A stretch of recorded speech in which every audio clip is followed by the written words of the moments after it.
Good afternoon, ladies and gentlemen, and welcome back to the EQ? EAL, you got this. Esports Academy official league. We're in week 2, day 1, and I'm joined by the one and only Brad. Oh yeah, baby, you know who it is. The Brad, the unofficial, official ADC hater. We do apologise because unfortunately we are having a bit of issues with 187's top laner, but we're looking to get that sorted out.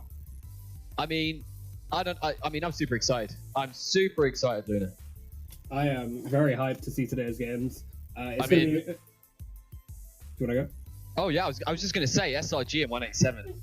They're both done absolutely incredible this season, and already they're looking to be two teams that are absolutely dominating and tearing through the league. So watching these two titans, just clash against each other is going to be something that we're all excited and willing to watch and embrace.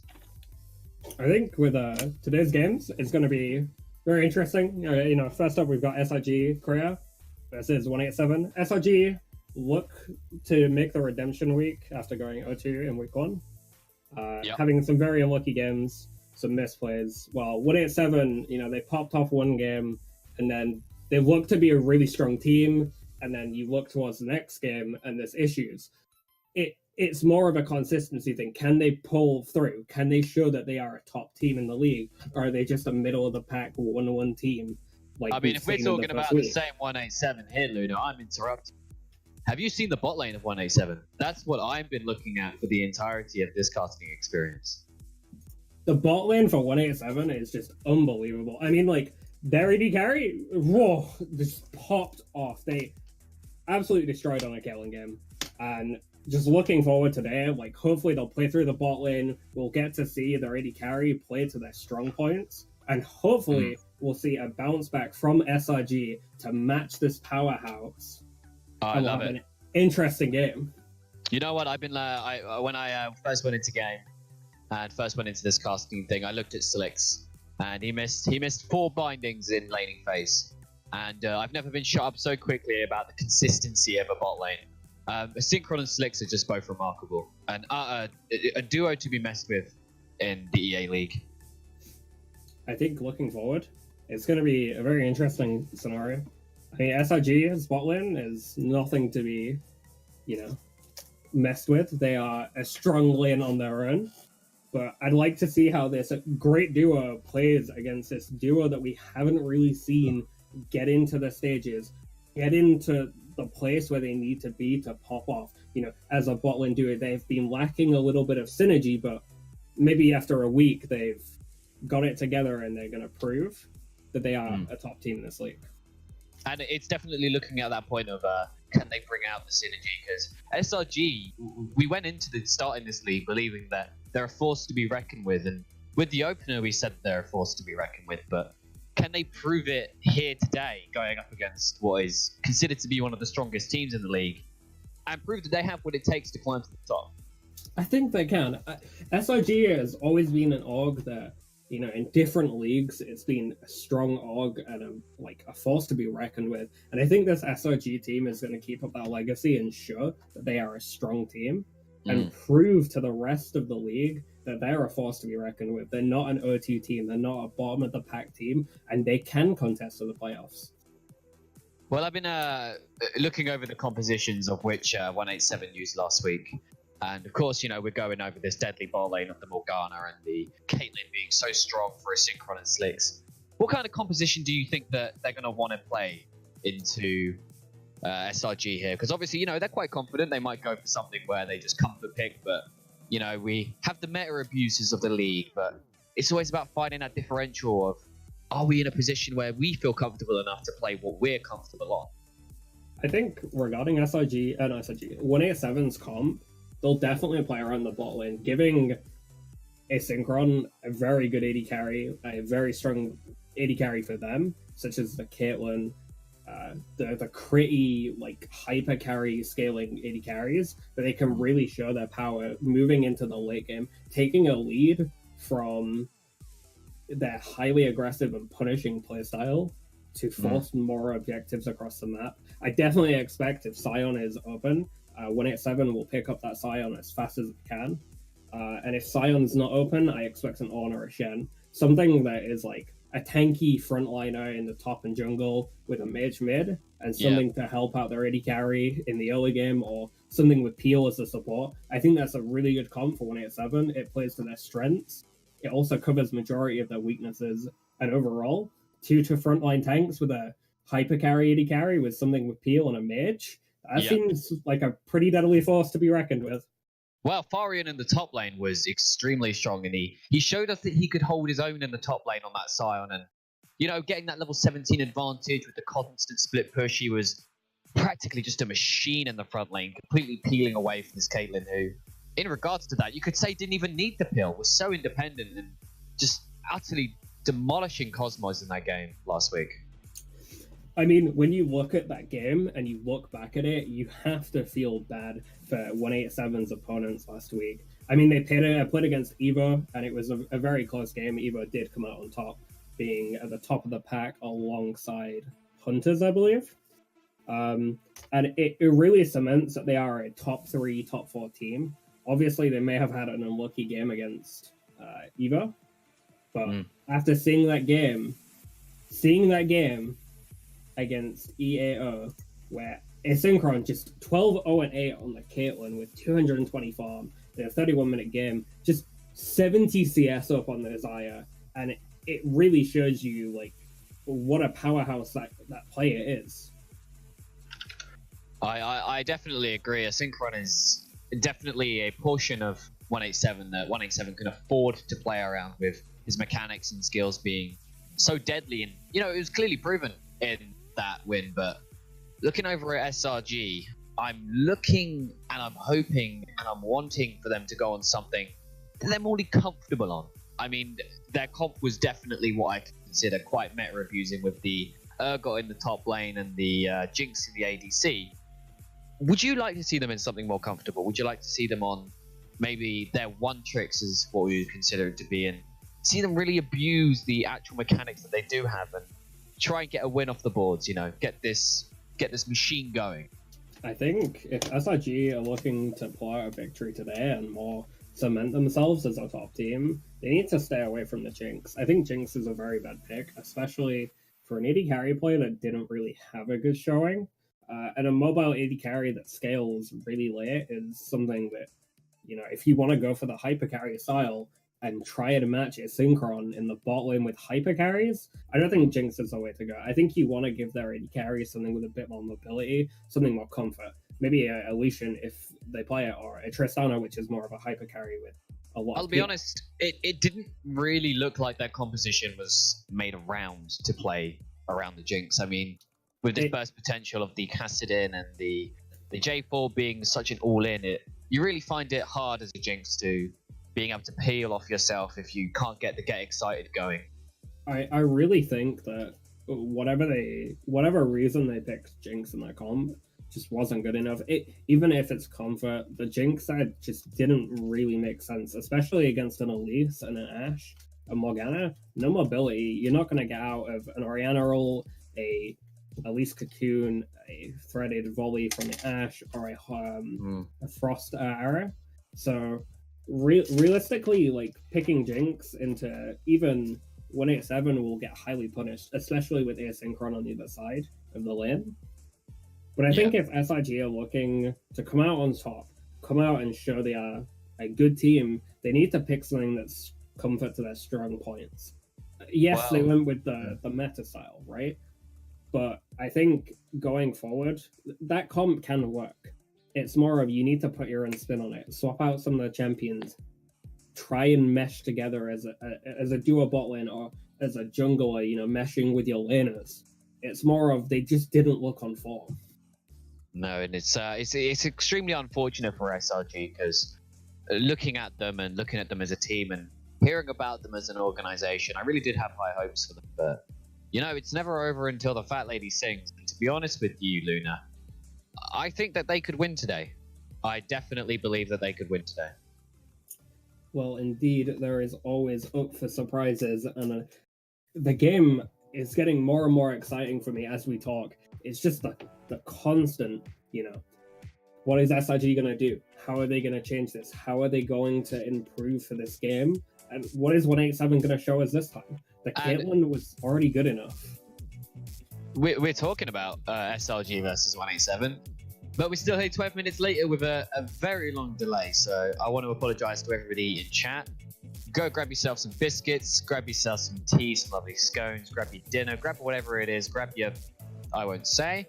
Have a great time. We're probably going to be here for an extra few minutes while the top laner of 187 has a few issues, but should be able to be worked out, if I'm not incorrect saying that, Luna. I mean, everything will work out eventually, you know? While we're here, Brad, why don't we look at some of the strongest players in the league, take some predictions on who you think will be the top teams going towards the end of this week or even the end of the split. Who you think the shining players are going to be in some of the top teams or even some of the lower teams?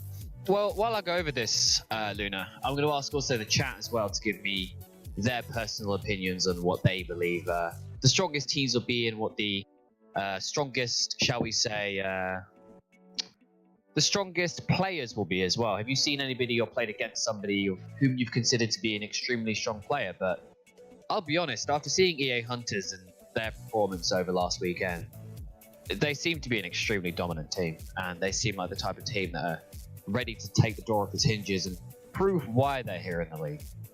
I think while we're on the topic of EA Hunters are a very, very, very strong team. The macro play is absurd. It is the constant rotations, the way they play around the top three. You know, the Scion played last week was deadly. Alongside, they drafted a Lissandra who, if I'm not mistaken, got 25 Magi sacks, which is insane.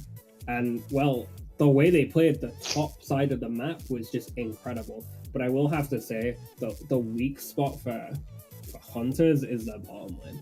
They didn't look too strong in both of the games they played. They looked to be a little lacking. I know, especially in the game they played against BP, they were down 3 kills and around 60 CS. So it really shows that when you look at it, they're a strong team on paper, but realistically, their weak point is often covered up by the stronger links in the team.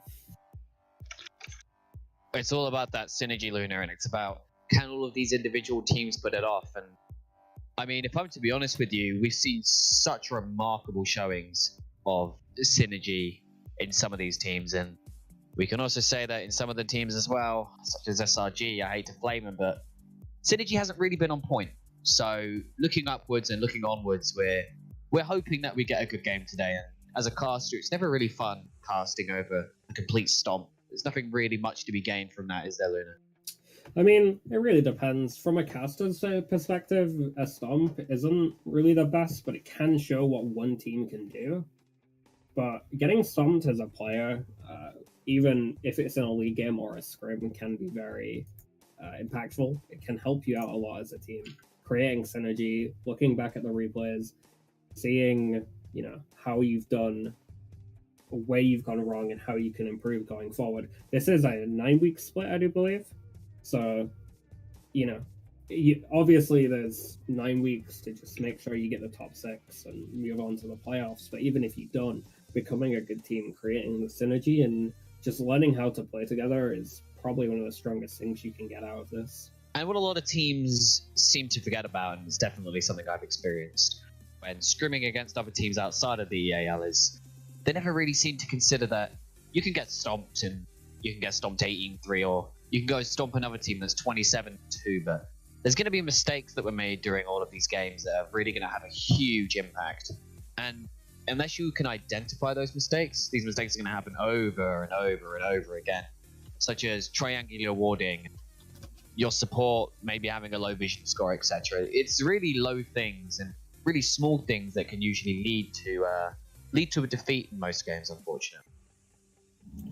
I think going forward and even looking towards it, it's really about what the teams can show. After the first week of what we've seen, there seems to be a line where this usually happens in every league. There's 3 standout teams, right? And then there's obviously the middle of the pack that can contest, but even the last place teams, even the teams like SRG who will be playing next, White Elephant, as Petroleum, they are looking like strong teams on paper. And even when they were playing their games, it looked like a strong team. It's just the synergy's not there. I agree. I agree. And commentating and casting over BP's performance, I mean, everything seemed to be quite all over the place. But I'm going to ask you a serious question, Luna. And, although we might talk about all the time about the best teams and how well they perform and who we think is going to win, who do you think is going to lose the league? Who do you think is going to end up in the bottom three? This is merely based off what you personally believe and what we've seen so far from the individual teams. So this is purely based off opinion and results. So please, no one take this too lightly to heart. I will say that now. I'm not really here to offend people. I'm here to cast. So I'll give you my predictions on who will be at the bottom three. Obviously, SRG is not looking too strong right now. And if they can't really pull it out in the next week or two, I expect them to be a bottom three team. Yeah. I think another team would be at the bottom three. Mouse players haven't performed against top. Like, when we get a wider variety, we'll be able to see how Mouse plays really does. But I think going forward, Mouse players will be a bottom three, bottom four team. And I think I'd round it off by putting White Elephant there. We haven't really seen as much games from these teams, but especially from their performances, these three teams' performances in the first week, I'd say I'd have to rate them at the bottom unless some big turnaround comes this week. I agree, and I think I speak for both of us here, Luna, when I say all eyes are going to be on the bot lane of 187 and seeing what they pull out today and seeing if they result to those comfort picks or just go on that meta abusion, because I'm excited to see a Synchron and Slicks in the bot lane again, especially after that performance last week. I agree, and as a fellow bot laner, I cannot wait to play against them too. Now, before we move on to the game, I believe we are going to be a few minutes outside of this game. I want to ask you, Brad, what are your predictions for the top three teams at the end of the split? So, first place is definitely going to be TDL. Oh, of course. Yep. I mean, you have to be biased. TDL are utterly incredible. Their mid lane is absolutely insane. He's a Yasuo OTP. Don't ban him, please. But if I'm to be realistic, I believe any team in the league definitely has the potential. But putting yourself in the mindset of saying, we can aim for fourth, we can aim to look good in the league. You can't be setting yourself those standards, setting yourself those barriers. You've got to aim for the top and push high. So when I say TDL will be first, that's me setting my boundaries high. That is me setting my bar high. Although we went 1-1 in the first week of I'll call it the season. I wanted to call it a split to seem nice and official, but I believe that any team definitely has the potential to push through and reach that top spot. It's about getting in the right mentality and having that synergization down and being able to communicate as a team and not as an independent playing solo. I would hard agree on that statement, Brad. And the fact is, going forward, a lot of things can change. We could get a massive upset. SRG could go 2-0 this week. We could see the likes of Eva or Hunters going 0-2. And it's more of being in the right mindset, how you play the games, how you think, how you want to perform. I mean, every team is looking to get towards the top six, to get that playoff spot. Some teams are already 2-0, should be aiming for the top two spots. The playoff bye is very strong, especially securing a fast, easy way to even semis finals. So I think what we should be looking at is who the standout players are on these teams and how those players can contribute to their teams improving and even winning the split. I agree, and as we wait to go into game here, which is going to be very shortly, ladies and gentlemen, we do apologize for the delay. I have to keep saying it, and Luna, it's the worst thing to just keep hearing over and over again, but I'm so goddamn excited for this match. I am, even though I am very, very tired, I am over the moon, and I cannot wait to see what SRG are going to bring to the table, what they are going to challenge the likes of 187 with, and it's going to be an explosive game. And as we look to go into Champions League very soon, I'm so excited to see what picks and bans are going to come through. I mean, with the patch of 9.3 coming out next week, obviously there's not bans that are going to be prioritized around individual champions, but with nerfs coming through on the Aurelia and the Akali, do you think these picks fall out of the team building scenario, or do you think that they can still hold their own in the league? I think if the player is profound on those champions, we will look to really see those champions on players that, are top in that role. So, for an example, if they're an Akali main, right? But I don't think people will be picking Akali or will be picking Aurelia. But as we go into pick and ban here, it's a Lucian ban from the side of SRG. So I'm not really surprised with the Lucian ban. I mean, 187 doesn't really want their bot lane to be bullied out, and the Lucian can cause so many problems and a lot of potential of lane bullying, and just having the Lucian out of the equation is definitely something to help Asynchron and Slicks get far in the laning phase. But it's like we mentioned, Luna. Do you think they're putting priority on this bot lane 187? I think if they don't put any priority on this bot lane, they're not playing to their strong points. I expect the Caitlyn to come out again unless it's taken here first by SRG, as the bans are finalized out. Kaiser, Kha'Zix, Aurelia on the side of 187, and Lucian, Orianna, and Vayne, as the Scion is locked in as the first pick for SRG.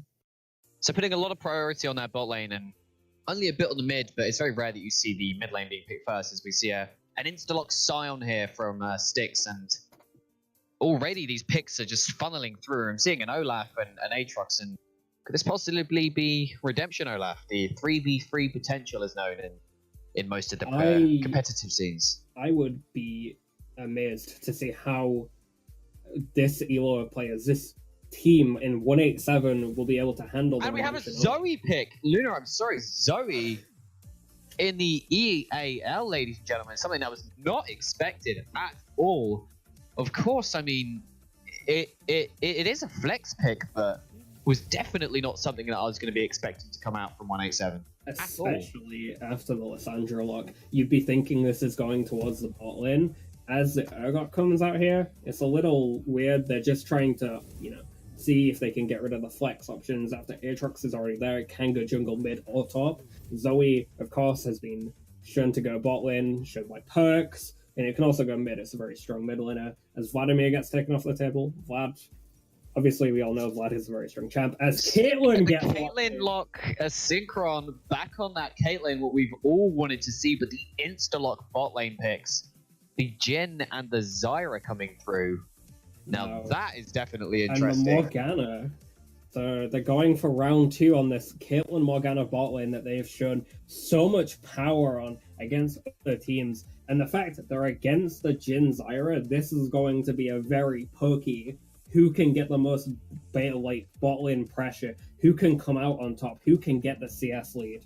Now, we're seeing it again with the Asynchron and the Morgana, but I would say that this is probably a considerably harder matchup with the Zyra being such a lane bully to go up against the Caitlyn. But with all that range, you can only help but feeling that it's just going to be farm central down the bot lane. And I mean, Sejuani looking to peek around the level 6 mark. We can only help but thinking that the pathing is probably going to be quite normal here for 187 and SRG. I can't really see any cheesy strategies coming out. I think, especially if the Olaf goes Redemption, Sejuani is not going to really be able to gank these lanes. And the fact is, this Redemption should be picked up quite early, especially when they get around the level 6 mark, or even just after that. I mean, if you look at it, it's going to be a very explosive game towards the top side of the map, especially to see what this Olaf can do with the Redemption alongside the Aatrox and the Zoe. Their pick potential is unbelievable, especially in the 3v3. Now, the one thing that I have to be excited about almost definitely is the composition from SRG. And I'll be honest with you, Luna, I think SRG have outcomped 187 here, almost definitely. I mean, I don't see a lot of reasoning behind the Zoe here. I mean, although it gives such good poke potential and forcing away those carries to back, I can't really see it working out that much. I think regarding the Zoe, it's more of a reliable pick that does a lot of damage and it can also catch people out. I mean, Sleepy Bubble is nothing to be laughed at. The fact that it sits on the ground, it can make you drowsy and then you fall asleep. It's just unbelievable what that champion can do, especially when it has a mini teleport that goes back to its own spot. Into the Lysandra, I'm not really too sure what it can do, especially with the new corrupting pot into Double Dark Seal. Lysandra has no mana issues. So I think it's really going to be dependent on what Olaf can do to help that lane, or if Zoe can move her advantage that she may or may not have mid and try and get something bot.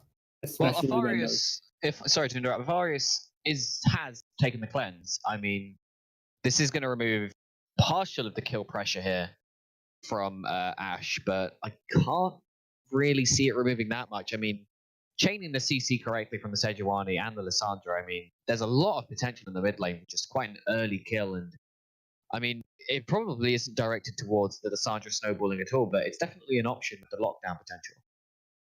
I think as we go into this last minute, I want to get your predictions on who is going to win this game. So I definitely have to say that SRG have outdrafted here, but I'm having hope. I'm having faith in the Zoe pick. It's not something we've seen yet in the EAL, but definitely something that you shouldn't really take into consideration that could be like a Teemo pick. Zoe has to be respected. The poke potential and the sleepy trouble bubble has to be absolutely, without a doubt, respected. And if it isn't, you could find your Jhin practically dying through the paddle star just coming out from ranges and little gaps in nookies that we wouldn't ever think about pulling off. So it's about if Alfarius can make this pick work in a composition that doesn't really look like, from my point of view, is centered around the Zoe, is definitely centered around the Caitlyn. I think when we look towards the comp that 187 has put together, that Zoe, the more we look at it, if you look outside of the mid lane, how strong that champion is, especially against the Jhin, who has to stand still at all, especially against the Zyra, who is so squishy, and you look and you think more and more, what is that Zoe pick going to do? They're going to look for objectives bot. And I think SRG does have the stronger comp, but I think 187 has the mechanical prowess and the catch power to get them off guard. But I think for this game, I'm going to believe in SRG. I'm going to believe in the Sia Lysandra, and I think they're going to take it. I wouldn't be disagreeing with you at all there, Luna. And after watching the dominating performance from 187's bot lane, I do have high aspirations. But looking at this composition from SRG, it looks strong, it looks solid. They have a good mix between tanky frontline and damage. And I can only help feeling that this is definitely going to be a game that reaches the 30 to 35 minute stage. It really depends on if the Olaf or Sejuani can be impactful into the lanes. I mean, especially against the Sion, the Lysandra, the Zoe, and the Aatrox, it's very hard to gank those lanes unless they're overextending like mad. And if you're not punishing an overextend, you're just making it force to later and later and later, where a Synchron is going to come online. If a Synchron goes even in lane and nothing happens in the top side of the map, you can expect this Caitlyn player to pop off, especially after what we've seen him do in previous games. It's going to be exciting. I mean, a Synchron is definitely a force to be reckoned with, but I'm just so excited for this match. The compositions look strong. The Zoe pick is something to be definitely something to take into consideration. And as we look to go live here, Path, once again, what's your opinion on the compositions? Who do you think can win this matchup?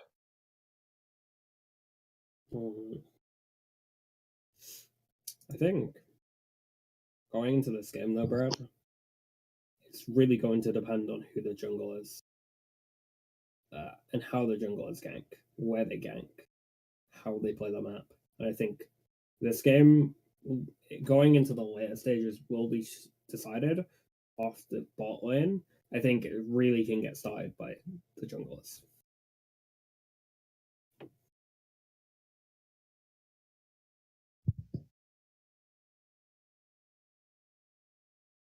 Apologies about that. I had a bit of a personal thing to sort out, but we are now live with 187 versus SRG, and I think Oh, well, do I think? Luna, I'm completely lost here for a second. Well, where are they going to go? Are they going to look for the 5-man invader, or are they standard line of defense? It's really going to depend on what they think they can do here. I obviously think SRG has got a stronger level 1, and it's really going to depend on how they play this. But it looks like it's going to be a standard 5-5 line defense, as most of them are covering the entrances to the jungle. As you can see, Olaf has opted not to stand in the middle in, so if they can really see where Olaf is, it's going to give a lot of vision and a lot of knowledge to the side of SRG. So we talked about cheese strats here in the early game. I can imagine the Olaf roaming up towards the top lane to get the red buff and put some pressure on Styx here. And I can only help thinking that because, you know, this is EAL. People are going to be trying risky things. And if you can force out that flash early, Slicks is definitely going to have a lot of kill pressure in the lane. Now, I do want to comment that Slicks has moved from support to top lane for this game, as it seems they have subbed in a new support player. So it will be nice to see how this Morgana that we haven't really seen play Morgana does alongside Synchron and Skills, who, you know, we've seen them play 2 games of support, how they can impact the top lane, especially in a tank matchup, especially with the Olaf, how they can get these ganks off with the red buff. If they can force Sion to push in, as we see both bot lane as, well, both jungle is starting to the bot side of the map. So a symmetrical jungle pathing here, not going to look to split the map or anything.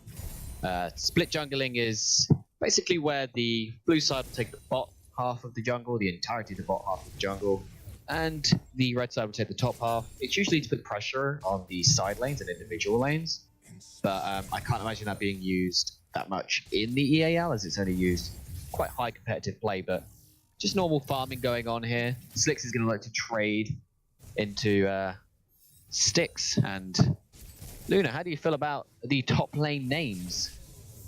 I'm not sure. I'm probably gonna get confused on one of them, but I think this is going to be a lot of Styx on Slicks, and I'm extremely excited to be casting Styx versus Slicks. I mean, it's gonna be a slicky situation of that, you know. You know what, Luna? I'm not going to be able to put up with 35 minutes of this. You're going to have to mute yourself for half the time if we can. I'm sorry. I'll try my best, Brad. But it's looking like towards the bot lane, Synchron is slowly picking up the most CS lead, as Jin seems to have missed 2 CS now. He gets it. I mean, we're looking towards this bot lane, and we expect the Zyra to try and get some pressure down, try and help the Jin out, as it seems Caitlyn is just going to push them in. Aatrox doing the same on the top side of the map, as Sejuani seems to be taking the Raptor camp. Olaf seeing to match her as she just walks away. So we're looking towards the bot lane here, and of course, I mean, being so biased towards the synchronizers, we do see a gank here going into the top lane on Slicks.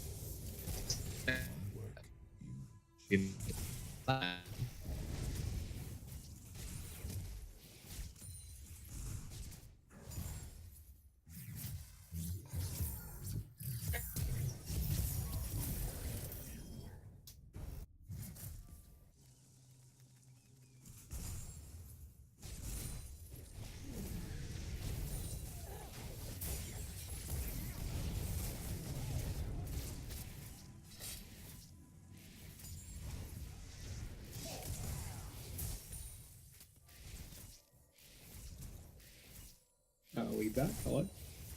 I believe I'm back. A bit of a technical issue there with the stream. We are back. We haven't really missed much. Sejuani tried to get some pressure down top, as it seems Aatrox is just going to back, as it seems they're trying to take a fight in the mid. Sejuani ganks, throws down the W as Zoe flashes and runs away. So not a lot's going to be happening here, and I have to take back what I definitely said about Hutchie's potential on the Sejuani. He's definitely showing that there is that early game potential, and there is the potential of the ganking with the Arctic Assault, the knockout from Sejuani, the CC potential. But not a lot going to be happening here, just standard farming, probably looking to get towards the mid game, almost definitely, as the bear track comes down, but isn't really going to do much, just what I like to call, Luna, the slapping of the wet noodles against each other. I mean, especially well,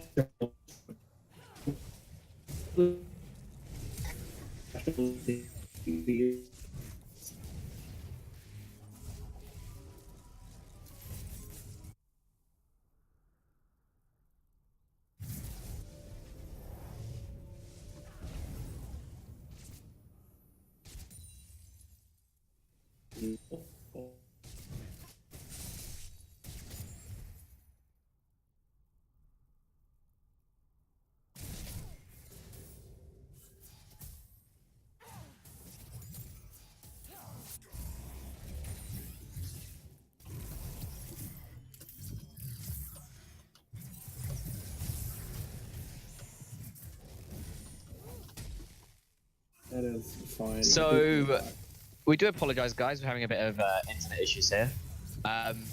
Soon to get sorted. Everything seems to be going a bit downhill, but amateur casting, you get your amateur connection, ladies and gentlemen. You ain't going to get much more than that. We all love you, but don't have your high hopes set. I think Sejuani tried to get something off it again, but Aatrox is just Aatrox and can just walk out of it. As Olaf seems to be contesting with Skullcrab, Sejuani maybe wants to contest it here. I wouldn't be able to tell you for my life, Luna. I am struggling to see what's going on as the smite comes down, Sejuani picking up the Skullcrab, as Aatrox and Olaf will just walk away. In fact, Olaf It's not going to be Sejuani. I just saw a smite. And unfortunately, as many of you will know, the good one commentator, thank you very much, Killian K. We do our streaming and casting through Discord, and unfortunately, we are having a bit of an issue with the connection, but I believe it's appeared to have sorted itself out, so smooth sailing. It's not given cast of curses. Luna, we don't seem to have missed much, and as predicted, the first 7 to 8 minutes of the game has just been plain sailing. A bit of a CS lead in the mid lane for Ashe, but nothing really much. I think we expected that though. The Zoe's not really going to be looking too much to get a CS lead, especially with the amount of wave clear Lissandra has. And I think this game is really going to be decided on which one of these mid laners can get the run down to bot lane. I definitely agree. Symmetrical jungling going on here at the moment. Ashe picking up that Sick Revolver and Ruby Crystal, gonna give us some wave clear and poke ability with those auto attacks. Afaris on the Lost Chapter, more than likely going towards the Ludens, and just once again, Luna just plain sailing here. I will say this, Lissandra has opted not to go for the Corrupting Pot Back Seal, which is a little weird choice as she's looking to pick up Protocol. A Sleepy Bubble Trouble is going to come down on Ashe. 600 damage from Alfaris. That Lost Chapter doing work in the mid lane. And I don't know if it's going to force him back, but nevertheless, I wouldn't want to be taking 600 damage. Janking down onto the bot lane as the Deadly Flourish misses. The ult comes down from Sejuani as Morgana's just going to flash away.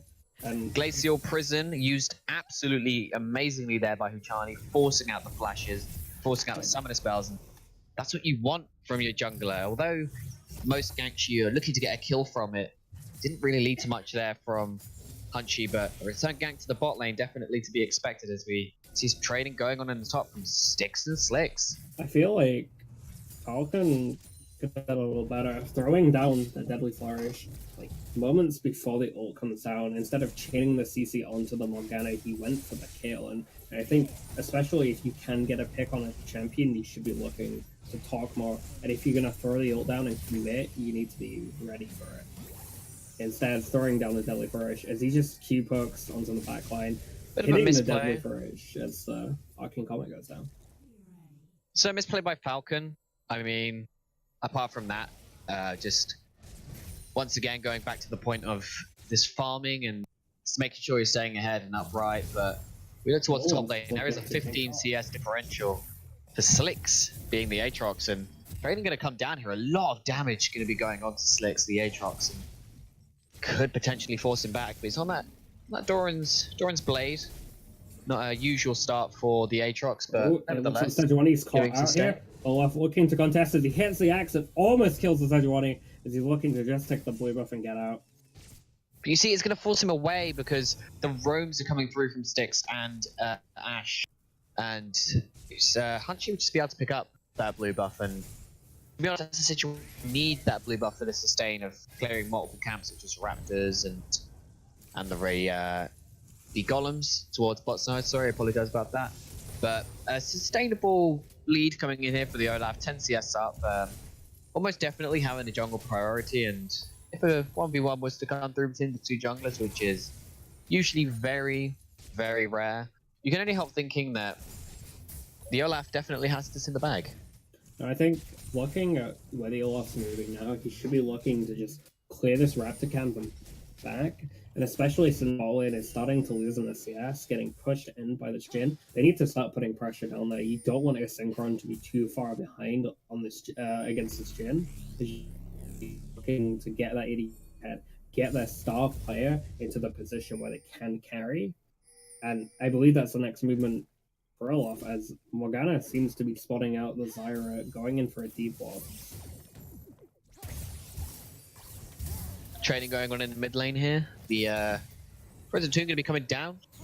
Predator in by the Olaf, but it isn't going to lead to much. Just going to jump away Ashes here, and once again, just testing each other's ability, testing each other's reactions. Mostly here, I'll definitely say that individuals are scared to be giving away that first blood, as we see more trading going in here in the top lane, and Styx versus Slicks. Aatrox going for that bit of damage, but it's really a Scion with a Bambi Cinder. Like, he's not going to be doing much. He's trying to get the poke out, trying to get this Scion out of the lane so he can just push in and create an advantage. The TP available for the Aatrox, I believe, so they could be looking to do something bot, but as well, it's also up for the Scion. They should be looking to use these teleports, as Lissandra has about a minute and a half left on hers, and really we could be looking for this Jhin, the Zyra, to move Deadly back. Flash is going to come down. Going down. Rank Curtain will pick up a Synchron. A Synchron's going to be going down first. The Ignite's going to be coming through, and it's not going to drop anyone. So two kills towards zero. SRG. Yeah. Falcon going to be picking up one, and that will be Hunchy picking up the second. A great gank there. And this SRG. Is a disaster for 187. Their star players in the bot lane just capitalizing, making misplays, getting caught out, and really the lane gang from the Sejuani player there is just insane, as Jhin just seems to be ahead now. He's up 13 CS, a kill and an assist, and really when he backs here, he's looking to be getting the Storm Raising. Lots of pressure going to be coming down here onto Styx. Slick's trying to pick up the kill, but isn't going to get locked down by that Aatrox W. As we see the Sleep Patrol Bomb coming in, a lot of aggression coming in from Ash as well. He's going to jump away. Drop down. Is she going to go for the Frozen Tomb? Frozen Tomb isn't the worst idea, but Forest running that cleanse. Flash forced out by Ash. And that's going to leave him very vulnerable in the mid lane. I think there was a minor misplay from the mid laner there, just thinking that they have more damage than the Zoe, who's completed Stalk Boots. They have a blasting one of a boss chapter, as Aatrox seems to be going in on this Scion, trying to get as much damage down. As Sejuani tries to catch out the Zoe. Cleanse coming down as she's backing out the Flash. And Flash to Flash as Zoe gets. Red buff was ticking. Unfortunately there for Hunchy, he isn't going to pick up the kill, but you know, 187, hats off to them capitalizing off that opportunity and have picked up the Ocean Dragon, meaning further sustain in the lane for the Zoe, more poke and more sustain for this bot lane, especially as well that have appeared to have gone behind in the early game, but nevertheless, a great read there by 187 Strong. I think if we look towards what SRG can continue to do, the Zoe has her Flash and Cleanse burnt now. It's an easy gank for Sejuani, as there looks to be a skirmish for the red buff. They're going in. The Frozen Tomb not available as Olaf just runs out. Ragnarok is used there by Olaf, but the red buff will be secured by Sejuani. Going to be locked up. Cleanse coming through for Alfaris. He's going to try and get away, but the red buff is going to be taken down. Nothing really much here to be gained. Oh, Lissandra's caught out. Aatrox picking up a kill as the Sleepy Trouble Ball comes down into the queue as Axe hits. Scion coming down to try and get them out as Zoe picks up the kill on Sejuani. Paddlestar coming through there, dealing 350 damage towards that Lissandra, absolutely destroying the health bar and that's 2 kills towards 187. As they're looking for more onto the Scion. Gonna get the slow off Olaf here, but trying to pick up those axes and repeat. He's gonna get slowed up so badly here. Stick's trying to escape with his life, and he will by the skin of his teeth. And it's just showing that 187 is still in this game. They're still throwing out the pressure as the Dark Binding hits onto the Zyra. The Deadly Plans coming out? Is that what it's called? But, I wouldn't know. Not a Zyra player. There you go. I mean, who's Zyra, right? I don't know. I ban that champion every game. You ban Zyra every game. Zyra, I mean, what a brand. You know, that champion's just a little annoying, but it's looking like the CS lead is getting bigger and bigger for the Jhin as Caitlyn is slowly shoved out more and more XP and farm, and this Jhin is looking deadly as Zoe tries to get something mid lane, but it's really looking like S slowly shut by this Jhin, and that's something they don't do. They want to be someone who we know can we just haven't seen use it to the full extent. She goes for the sleepy triple bubble onto the is going to land on Ashe. It's going to come through, doing so much damage, chunking out Ashe, and you can only help feeling that she's going to have to back here. And Luna, we talked about the synergy in the bot lane from 187. Do you think because them missing down their support that, well, not missing their support, but missing their top laner and Six going towards the top lane, do you think this is having a lot of pressure? I feel like Synchron is trying to get something done, and it's really hard, especially into a bot lane like SRGs, who seem to have just the most synergy here, and the bot lane attention from the Sejuani is that Olaf runs in, the Ragnarok pop to the flashing from bot lane. Predator used there by the Olaf as we see more training coming in from the top lane. Decimating Smash is going to go down, but Six is just going to walk away from that one. Gliding away on the Aatrox, and we talk about Aatrox and the ability to store those E. He's going to be getting nerfed, so Frozen Tomb going to be coming on the side, protecting against damage. I really want to be a waste of getting hit by it's fine. It's just you wasted your ultimate, and especially on a who you don't really want to get caught out as Botland's chunk. Sejuani is looking for another gank. Sneaking up into the sorry about the pro, tries to get as much damage as you can, and Flash going to be coming out from Mr. Mask here, the substitute of 187.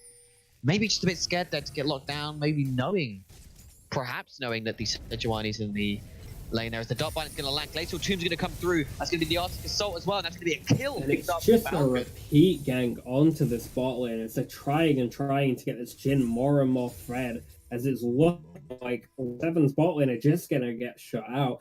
They're just going to give up. I mean, they really need to show up with some more attention.